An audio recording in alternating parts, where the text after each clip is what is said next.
அவர்களுடைய ஆட்சி காலத்தில் இருக்கும் பொழுது நாடு முழுவதும் எல்லா மாநிலங்களுக்கும் ஒரு முக்கியமான பொறுப்பு ஒன்று கொடுக்கப்படுது. அது இந்த மக்கள் தொகையை கட்டுப்படுத்தக்கூடிய பொறுப்பு. அப்போ மக்கள் தொகையை கட்டுப்படுத்தணும், இறப்பு விகிதத்தை கட்டுப்படுத்தணும், நாட்டினுடைய சுகாதாரத்தை மேம்படுத்தணும், நாட்டினுடைய பெண்கள் குழந்தைகளுடைய முன்னேற்றத்தை கவனிக்கணும்.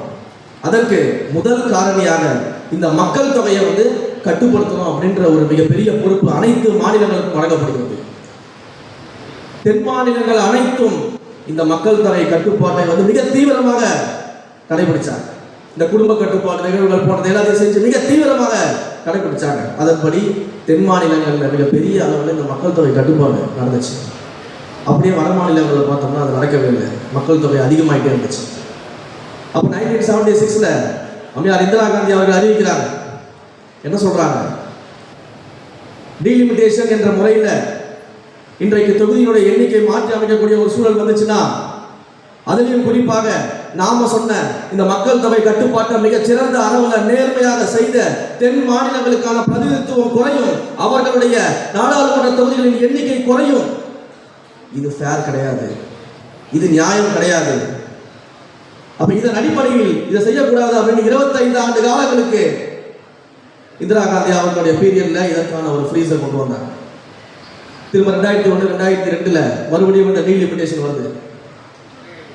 அன்றைக்கு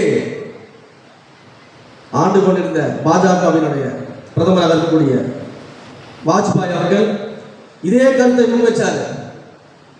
அம்மையார் இந்திரா காந்தி அவர்கள் என்ன கருத்தை முன்வைச்சாங்களோ அதே கருத்தை முன்வைத்து ஒரு காலமும் தென் மாநிலங்களுடைய பிரதிநிதித்துவம் குறைந்துவிடக் கூடாது என்பதற்காக மற்றும் ஒரு 25 வருஷத்துக்கு ஃப்ரீஸ் பண்ணாங்க. அப்ப இங்க பிரச்சனை அப்படின்றது பாஜக காங்கிரஸ் அதெல்லாம் கிடையாது. தென் மாநிலங்களுடைய மதிப்பை உணர்ந்தவர்கள் யார் அப்படிங்கிறது இங்க பிரச்சனை. அன்றைக்கு வாஜ்பாய் அவர்கள் தென் மாநிலங்களுடைய மதிப்பை உணர்ந்திருந்தாரு, இந்திரா காந்தி அவர்கள் தென் மாநிலங்களுடைய மதிப்பை உணர்ந்திருந்தாங்க. தென் மாநிலத்தினுடைய பிரதிநிதித்துவம், குறிப்பாக தமிழ்நாட்டினுடைய பிரதிநிதித்துவம், தமிழ்நாட்டிற்கு நாம கொடுக்கக்கூடிய மதிப்பு அப்படிங்கிறது ஒட்டுமொத்த தென் மாநிலங்களுக்கு கொடுக்கக்கூடிய மதிப்பு அப்படிங்கிறது 2 பேரும் உறுதியா இருந்தாங்க. அதனாலதான் அன்றைக்கு அது ஃப்ரீஸ் செய்யப்பட்டுச்சு. பட் இன்றைக்கு இருக்கக்கூடிய ஆட்சியாளர்கள் அந்த மதிப்பை உணராத காரணத்தினால மறைமுகமாக பல்வேறு வேலைகளை அவங்களுடைய அரசியல் ஆதாயத்திற்காக மீண்டும் மீண்டும் ஆட்சி அமைப்பதற்காக இப்போ ஒரு டீலிமிட்டேஷனை கொண்டு வராங்க. அண்ணன் சொன்னது போல மக்கள் தொகை கணக்கெடுப்பின் அடிப்படையில் டீலிமிட்டேஷன் கொண்டு வந்தாங்கன்னா நம்மளுடைய நாடாளுமன்ற பிரதிநிதித்துவம் நிச்சயமா குறைய போகுது. அப்போ அதை நம்ம எதிர்க்கிறோம். அதை எதிர்க்கும் பொழுது அடுத்தது இன்னொரு விஷயம் சொல்றோம், 50% மாடல், 50% மாடல் அப்படின்னு ஒன்று சொல்றாங்க. எல்லா மாநிலங்களுக்கும் 50% சீட்டுகள் இன்க்ரீஸ் ஆகும், யாருக்கும் குறையாது அப்படின்னு சொல்லி நாடாளுமன்றத்தில் உள்துறை அமைச்சர் அவர்கள் சொல்றாங்க, பேட்டி கொடுக்குறாங்க, எல்லாம் பண்றாங்க. ஆனால் சட்ட ரீதியாக மசோதாவில் இருக்கான்னு கேட்டால் கிடையாது. வெறும் பொலிட்டிக்கல் ஸ்டேட்மெண்ட்.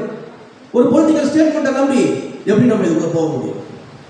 அப்போ சட்ட ரீதியாக ஒரு சட்ட பாதுகாப்பு இல்லாத, மசோதாவில் இல்லாத ஒரு விஷயத்தை 50% மாடல் என்று சொல்லும் பொழுது அதை ஏற்றுக்கொண்டு போனோம் என்றால் நாளைக்கு மக்கள் தொகை கணக்கெடுப்பின் அடிப்படையில் தொகுதி மறுவரையறை செய்யப்படும் என்றால் பாதிக்கப்பட போவது தமிழ்நாடு தென் மாநிலங்கள் மட்டும்தான் என்பதை நம்முடைய மாண்புமிகு தமிழ்நாடு முதலமைச்சர்கள் மிக தெளிவாக உணர்ந்திருக்கிறார். அதனாலதான் உடனடியாக சட்டமன்றத்தில் அதற்கான தீர்மானத்தை கொண்டு வந்து 543 என்ற நிலையை தான் இருக்க வேண்டும், அடுத்த 25 ஆண்டு காலத்திற்கு இது மாறக்கூடாது அப்படின்னு தீர்மானத்தை நிறைவேற்றினார். இப்ப ரீசெண்டா நாடாளுமன்ற உறுப்பினர் கூட கேட்டாங்க, சில கேப் எல்லாம் இருக்காது, நீங்க எக்ஸ்பிளைன் பண்ணணும் அப்படின்னு சொல்லிட்டு.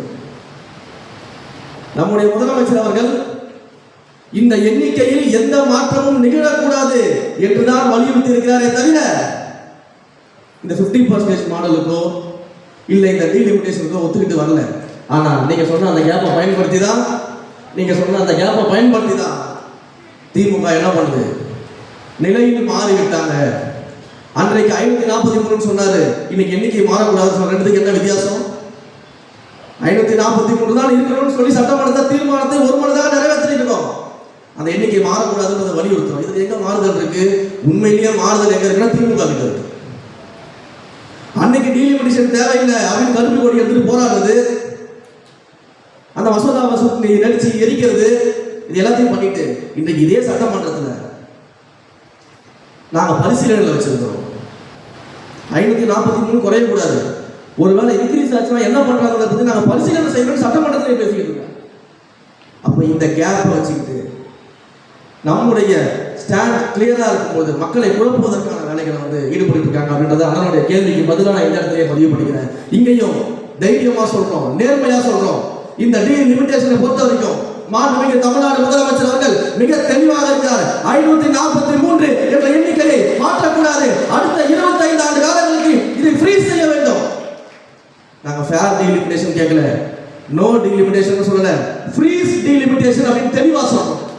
ஏற்கனவே இந்திரா காந்தி அவர்கள் எப்படி இந்த டீலிமிட்டேஷனை ஃப்ரீஸ் செஞ்சாங்களோ, எப்படி வாஜ்பாய் அவர்கள் இந்த டீலிமிட்டேஷன் நம்பர்ஸை ஃப்ரீஸ் பண்ணாங்களோ, அதே போல இன்னும் 25 ஆண்டு காலங்களுக்கு இந்த டீலிமிட்டேஷனுடைய எண்ணிக்கை மாறக்கூடாது. 543 என்ற நிலையிலே தான் இருக்க வேண்டும் என்பதை நாங்கள் மிக தெளிவாக பதிவு செய்கிறோம். ஃப்ரீஸ் டீலிமிட்டேஷன் அப்படிங்கிறது தான் எங்களுடைய நிலைப்பாடு. தமிழக மக்களுக்காக மாண்புமிகு தமிழ்நாடு முதலமைச்சர் தளபதி சி ஜோசப் விஜய் அவர்கள் நிலைப்பாடு அப்படின்றத நான் தெளிவுபடுகிறோம். ஏன் அப்படின்னா நாங்கள் மிக தெளிவாக உணர்ந்திருக்கிறோம்.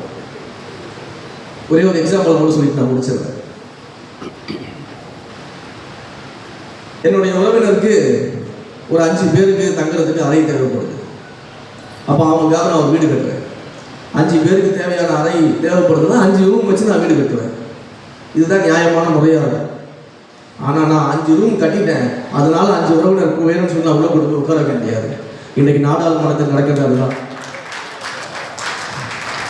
543 நாடாளுமன்ற உறுப்பினர்கள் இப்போது இருக்கக்கூடிய சூழலிலே தொடர வேண்டும் நம்ம கேட்கும் போது இவங்க 850 சீட்டுக்கு நாடாளுமன்ற கட்டிடத்தை கட்டி வச்சுட்டு நான் 850 உயர்த்துவேன்னு சொல்றதை யாராலையும் ஏற்றுக்க முடியாது. அப்ப நாம மிக தெளிவா இருக்கிறோம், மிக தெளிவா சொல்றோம்.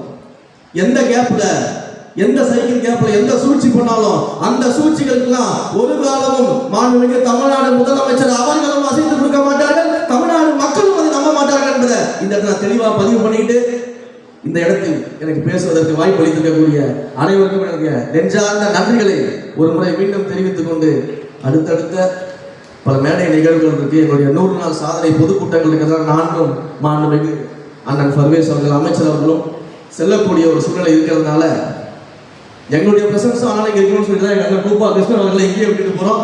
அண்ணன் நல்லபடியாக இந்த நிகழ்வை முடித்துவிட்டு தான் நிச்சயமாக எங்களுக்கு வருவாங்க. அதனால அண்ணன் உங்கள் பர்மிஷனோட, அனைவருடைய பர்மிஷனோட நானும் என்னுடைய அன்பிற்குரிய சகோதரர் அண்ணன் பர்வேஸ் அவர்களும் உங்கள் அனைவரும் விடைபெற்றுக் கொள்கிறோம். நன்றி, வணக்கம், தேங்க்யூ.